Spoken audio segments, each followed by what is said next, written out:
جب حضرت مہدی کی قیادت میں مسلمان صاحب ایمان اہل عرب یہودیوں اور عیسائیوں کی طاقت سے ٹکرائیں گے تو ان کی مدد کے لیے دو جانب سے اللہ تعالیٰ کچھ بھیجیں گے مدد. ایک تو آخری مرحلے میں مدد آئے گی حضرت مسیح عیسیٰ ابن مریم کا نزول، جو یہودیوں کی طرف رسول بنا کر بھیجے گئے تھے. انہیں یہودیوں نے اپنے خیال میں سولی پر چڑھا دیا، لیکن اللہ نے فرمایا وما صلبوہ وما قتلوہ ولکن شبہ لہم بل رفعہ اللہ الیہ. اللہ تو اپنی طرف اٹھا کر لے گیا. اور احادیث صحیحہ جو کہ ہمارے ہاں متواترہ کے درجے میں ہیں، وہ احادیث جو صحیحین کی ہیں، ان سے ثابت ہے کہ حضرت عیسیٰ ابن مریم دوبارہ زمین پر آئیں گے. اور یہودیوں کا سب سے بڑا سرغنہ جو خود مسیح ہونے ہی کا دعویٰ کر رہا ہوگا، مسیح الدجال، اسے حضرت مسیح قتل کرے گا. لیکن ایک دوسری حدیث سے معلوم ہوتا ہے کہ مشرق سے فوجیں آئیں گی حضرت مہدی کی مدد کے لیے. یخرجون ناس من المشرق یؤدون للمہدی یعنی سلطانہ.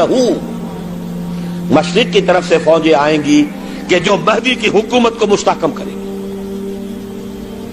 خراسان کا لفظ آتا ہے ایک دوسری حدیث میں. خراسان سے سیاہ عالم چلیں گے، انہیں کوئی نہیں روک سکے گا یہاں تک کہ وہ یروشلم میں جا کر رسم ہو جائیں گے. اور حضور کے زمانے میں اچھی طرح سمجھ لیجئے، ہند کسے کہتے تھے حضور کے زمانے میں؟ پاکستان ہند میں شامل نہیں تھا. سندھ و ہند، سندھ ایک مکمل ملک تھا، ہند اس کے بعد شروع ہوتا تھا. یہ راجپوتانے کا اور تھر کا ڈیزرٹ جو ہے، اس سے آگے جو ہندوستان ہے وہ ہند تھا. یہ جو ہمارا پاکستان ہے یہ ہمیشہ ہند میں شامل نہیں رہا. حضور کے زمانے میں بالخصوص سندھ و ہند، دریائے سندھ چلا آ رہا ہے.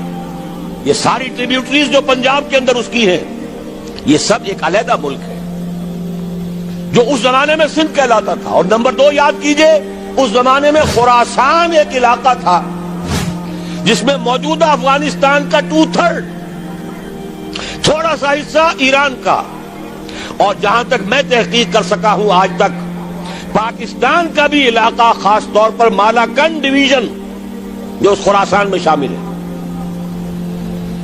خراسان سے سیاہ عالم چلیں گے جو جا کر یروشلم میں نصب ہوں گے. یہاں بھی ایک نقطہ نوٹ کر لیجئے، پہلے بھی یروشلم ہم سے چھینا تھا. کس نے چھینا تھا؟ عیسائیوں نے، کروسیڈرز. واپس کون لیا؟ کس نے لیا؟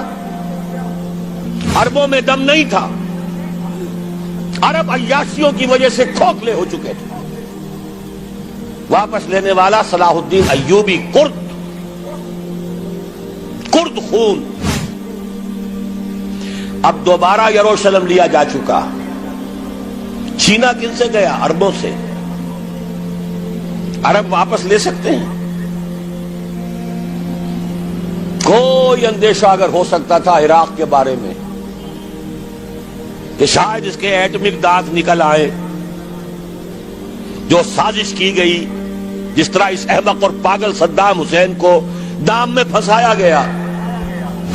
صدام 100 جال، دام کہتے ہیں جال کو، 100 صدام، اس میں جو پھنسا ہے تو اگلا پچھلا کھایا پیا سب اگلوا لیا. اور ہے ہی کون؟ اس کے پاس ایٹمک ہتھیاروں کا ذخیرہ موجود ہے،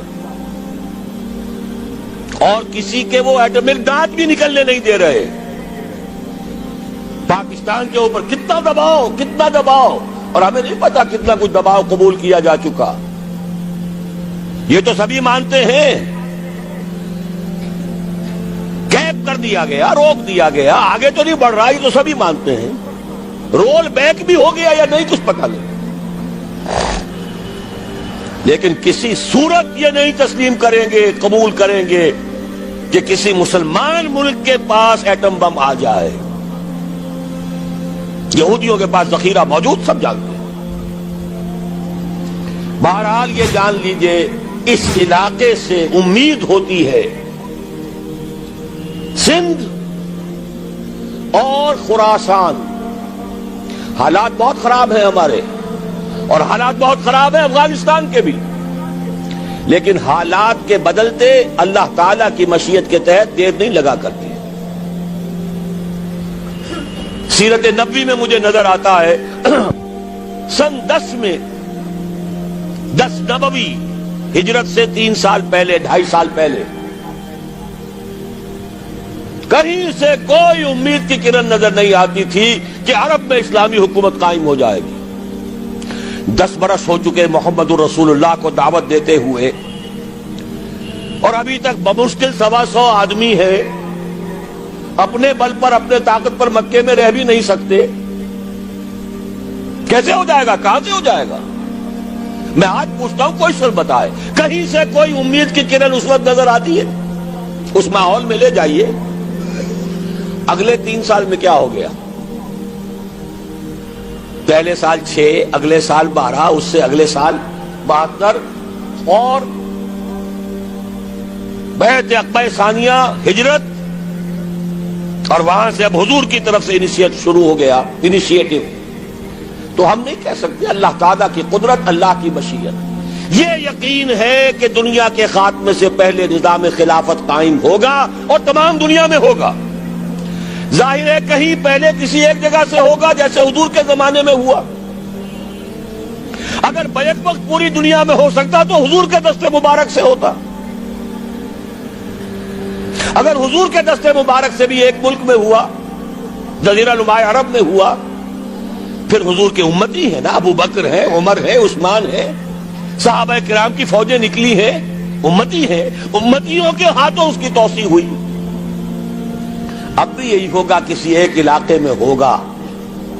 میرا گمان ہے، میں یہ یقین سے نہیں کہہ سکتا. گمان بھی میرا ان احادیث کی روشنی میں ہے جو میں نے آپ کو بتا دی اور موجود ہے اس کتابچے کے اندر. علامہ اقبال نے بھی انہی کے حوالے سے کہیں کہا ہے، میرے عرب کو آئی ٹھنڈی ہوا جہاں سے، میرا وطن وہی ہے، میرا وطن وہی ہے. اس علاقے سے کچھ ہونے والا ہے اور ہوگا انشاءاللہ. میری زندگی میں نہ ہو، آپ کی زندگی میں نہ ہو، کوئی پرواہ نہیں. حضرت حمزہ تو شہید ہو گئے غزوہ احد میں. 5 سال کے بعد حضور مکے میں داخل ہوئے ہیں فاتح کی حیثیت سے. حضرت حمزہ کی نگاہوں نے، ان آنکھوں نے تو نہیں دیکھا، عالم ارواح میں اللہ نے کیا مشاہدہ کرایا ہوگا انہیں، وہ تو ہمیں معلوم نہیں. بعض صحابہ شہید کر دیے گئے مکے ہی میں. بہت بڑی کامیابی. اپنی جان لگا دیں، اپنے آپ کو کھپا دیں، اپنے آپ کو مٹا دیں. جس طرح روڑی کوٹ کر بنیادوں میں بھر دی جاتی ہے، ہماری ہڈیوں کا چورا بنا کر اور ہمارے خون کے اندر اسے گوندھ کر اگر وہاں ڈال دیا جائے، اس سے بڑی سعادت کوئی نہیں. اس پر تعمیر ہو خلافت علی منہاج النبوہ کی، ہم اس کی بنیاد کے اندر دفن ہو جائیں، یہی بہت بڑی سعادت ہے. لیکن یہ ہوگا. میں نے عرض کیا تھا کہ یقین ہے مجھے کہ ہوگا، اور ہر صاحب ایمان کو یقین ہونا چاہیے کہ ہوگا. باقی یہ کہ یہ آثار ہیں اور احادیث بھی ہیں، اور 400 برس کی تاریخ بھی بتاتی ہے کہ یہیں سے ہوگا. 1000 برس تک سارے مجددین امت عالم عرب میں پیدا ہوئے. 11ویں صدی کا مجدد اعظم شیخ احمد سرہندی کہاں دفن ہے؟ سرہند میں، ہندوستان میں. 12ویں صدی کا مجدد اعظم شاہ ولی اللہ دہلوی کہاں دفن ہے؟ دہلی میں. 13ویں صدی کا مجدد اعظم سید احمد بریلوی، ان کی تو قبر بھی معلوم نہیں، لیکن ان کا خون جذب ہوا دریائے کنہار میں، اور ان کے سینکڑوں ساتھیوں کی لاشیں اس بالاکوٹ کے مقام پر. 14ویں صدی کے مجدد اعظم شیخ الہند، لیکن ان کے ساتھ ساتھ اتنے اعظم رجال، علامہ اقبال جیسا مفکر، مولانا مودودی جیسا مصنف، مولانا الیاس جیسا مبلغ کہیں اور ہمیں دکھا دیجئے آپ. میں کل کہیں عرض کر رہا تھا، دیکھیے پہلے جو 1000 برس تک ہر خیر ہندوستان میں باہر سے آ رہا تھا. معین الدین اجمیری باہر سے آ رہے ہیں، شیخ علی حجویری باہر سے آ رہے ہیں، سندھ میں جتنے اولیاء دفن ہیں سب کے سب باہر سے، ایران سے چلے آ رہے ہیں. لیکن جیسے ہی 11ویں صدی شروع ہوئی ریورس ہو گیا آرڈر. اب سلسلہ مجددیہ نقش بندیہ اب ہندوستان سے نکل کر پھیل رہا ہے. پورا افغانستان، پورا ترکستان، تمام یہ ترک ریاستیں جو آزاد ہوئی ہیں ابھی USSR کے خاتمے کے بعد، یہاں تک کہ سائپرس، جزیرہ قبرص، پورا ترکی جو اب بھی ہے موجودہ ترکی، سلسلہ مجددیہ نقش بندیہ کہاں سے چلا؟ ہندوستان سے پھیل گیا پورے عالم اسلام. مفکر، علماء دین اور تمام علوم دینی کا مجدد شاہ ولی اللہ دہلوی، خالص ترین جہاد فی سبیل اللہ دور صحابہ کے بعد جماعت مجاہدین جام شہادت نوش کیا، سینکڑوں ہمارے مجاہدین. پھر 14ویں صدی میں اقبال جیسا مفکر، مودودی جیسا، دوبارہ دوہرا رہا ہوں، مصنف، مولانا الیاس جیسا مبلغ مجھے تو کہیں نظر نہیں آتا. تمام مسلمان ممالک آزاد ہوئے، کہیں اسلام کا نام نہیں لگا.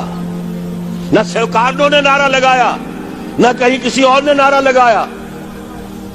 عربوں نے بھی عرب نیشنلزم کا نعرہ لگایا، اسلام کا نعرہ نہیں. تحریک پاکستان میں نعرہ لگا، پاکستان کا مطلب کیا؟ لا الہ الا اللہ. صبح عرض کر چکا ہوں، تحریک خلافت پوری دنیا میں کہیں نہیں، صرف بر عظیم پاک و ہند میں. اور کیسی تحریک خلافت کہ ہندو شریک ہوئے، گاندھی شامل ہوا، پورے ہندوستان کو جس نے گنجا دیا.